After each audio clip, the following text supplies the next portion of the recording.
হার্সিল তার সৌন্দর্যের বিখ্যাত। পিকচার পোস্টকার্ডের মতন সুন্দর এই ছোট্ট জনবসতি। প্রায় ৯,০০০ ফুট উচ্চতায় তিব্বতের খুব কাছেই রয়েছে হার্সিল গ্রাম। ভারতের মিনি সুইজারল্যান্ডও বলা হয় একে।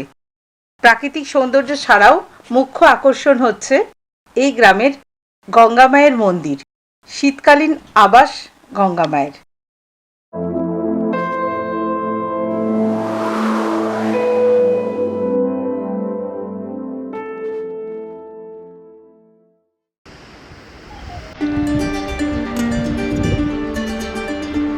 আমরা রিসর্টে ঢুকে তারপর একটু ফ্রেশ হয়ে চারপাশটা দেখে নিয়ে চা খেয়ে বেরিয়ে পড়লাম মুখবা গ্রামের গঙ্গা মায়ের মন্দির দর্শনে। গাড়ি নিচে রেখে দিয়ে তারপর যেতে হয়।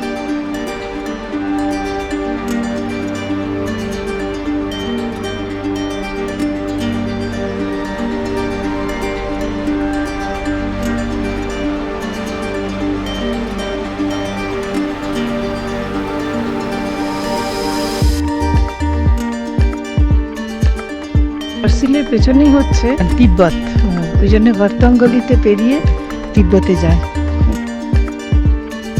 গাড়ি থেকে নেমে বেশ সোজা উঠে যেতে হয় মন্দিরের প্রবেশ পথে। মুখবা গ্রাম সম্পর্কে জানা যায় এটি ঋষি মাতঙ্গের তপস্যা ভূমি। মাতঙ্গ মুনি গভীর তপস্যা করে মা গঙ্গাকে রাজি করিয়েছিলেন যে শীত ঋতুতে যখন গঙ্গোত্রীতে শুধুমাত্র দেবতারা পূজা করেন তখন যেন তিনি এই গ্রামে পূজা নিতে থাকেন এবং বিশ্রাম করেন। গঙ্গা মা রাজি হয়েছিলেন এবং তারপর থেকে শীত ঋতুতে এখানেই পুজো হয়।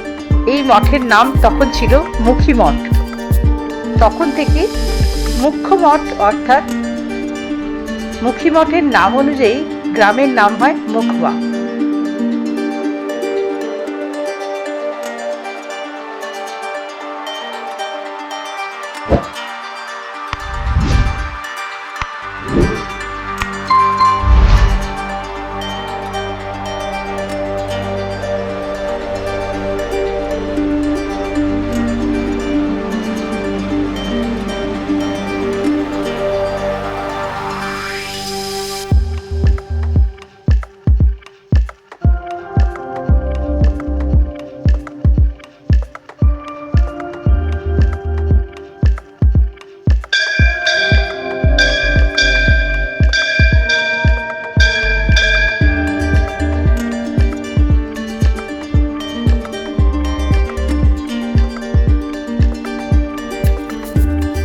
মা গঙ্গার অপূর্ব মূর্তি ও ডলি ঘর দর্শন করে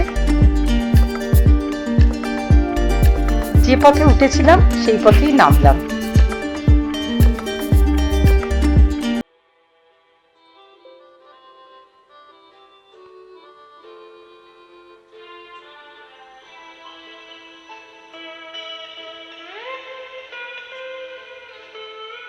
ভর্তি ভর্তি আপেল এখানে, ভর্তি ভর্তি ভর্তি আপেল। গাছ একেবারে ভেঙে পড়ছে, ছোট্ট ছোট্ট।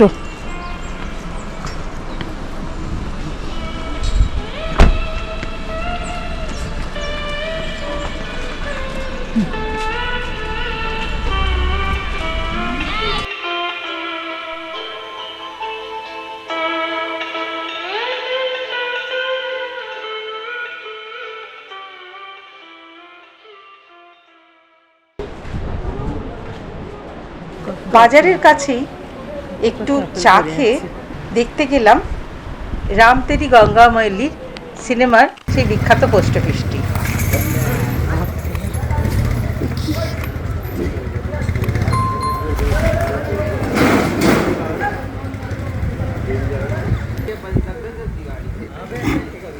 কি রেগে আগুন, একদম তেলে বেগুন।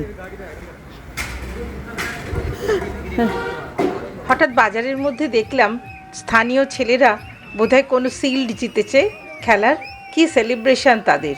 বাজারের পাশেই পোস্ট অফিসের রাস্তা।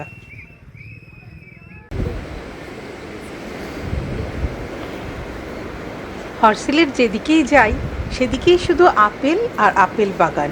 চায়ের দোকানেই হোক ছোট, আর পোস্ট অফিস দেখতে যাচ্ছি সেদিকেই হোক।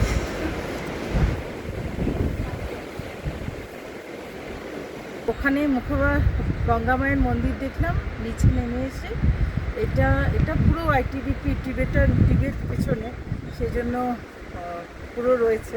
এটা গ্রামের মধ্যে, ছোট্ট গ্রাম, একদম ছোট্ট। রামতেরি গঙ্গা মেলিতে যে গঙ্গার যে গ্রামের কথা দেখিয়েছিল, চিঠি ফেলেছিল, সেই পোস্ট অফিসটা, আর সেই পোস্ট অফিস থেকে 50 মিটার করছে। আর চারদিকে আপেলের গাছ,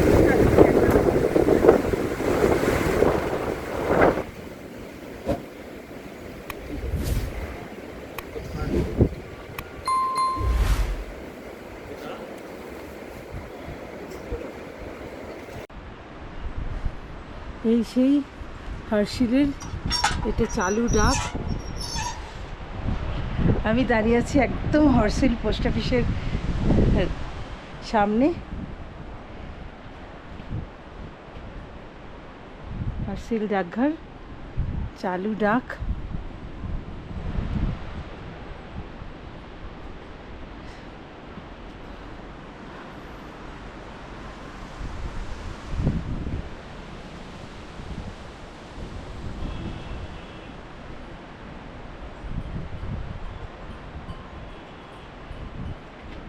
রামতেরি গঙ্গা মেলিতে গঙ্গা এখানে রোজ খবর নিতে আসতো যে কোনো চিঠি এসছে কিনা, তার রাম কোনো চিঠি পাঠিয়েছে কিনা সেটার জন্য।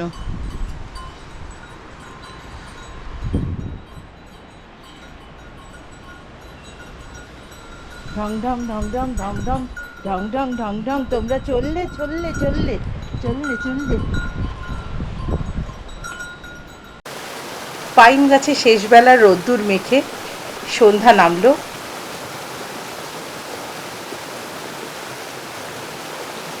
তবে গঙ্গার অববাহিকায় শুয়ে রাতে একদম ঘুম এলো না। চিন্তায় হঠাৎ যদি হরবাবার আসে। পরদিন সকালে উঠেই গেলাম ভাগীরথীর ধারে। একটু সচেতনতার জন্য ভিডিও করলাম, পোস্ট করলাম ইউটিউবে এবং ফেসবুকেও, যদি সরকারের কাছে পৌঁছয়। মানে জায়গা এইগুলো বানাচ্ছে, আমাদেরকে তো ভুলবশত দিয়েছে, আমি তো কিছুতেই থাকতে চাই না। এই যে এখান দিয়ে গঙ্গা আসছে, এখান দিয়ে যে ঢুকে পড়লে, এখানে ঢুকে পড়লে যখন যদি ভগবান না করুক কিছু যদি হয়, একেবারে ভাসিয়ে নিয়ে চলে যাবে। এসব জায়গায় বানাতে দিচ্ছে, আর পয়সা রোজগারের জন্য দিচ্ছে কেন সরকার বানাতে?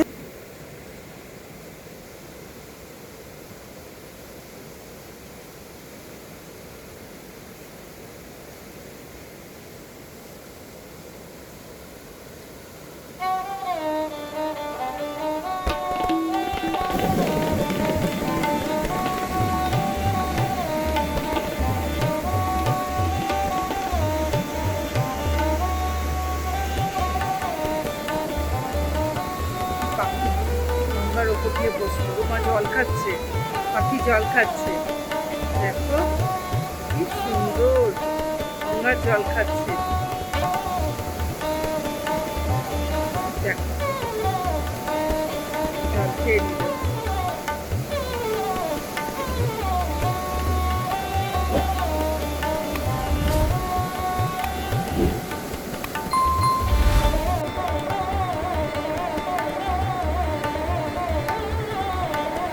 পলকের মধ্যে কোথায় চলে গেল?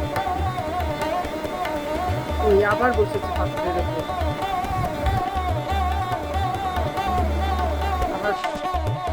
আবারও সৌন্দর্যকে হৃদয়ে রেখে বেরোনোর প্রস্তুতি নিয়ে নিলাম। এবার গন্তব্য গঙ্গোত্রী।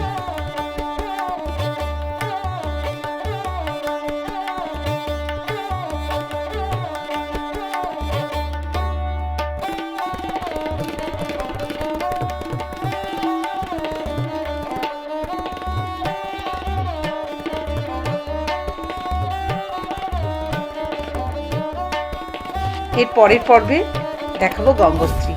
সঙ্গে থাকুন, লাইক সাবস্ক্রাইব করে বেল বাটন প্রেস করতে ভুলবেন না।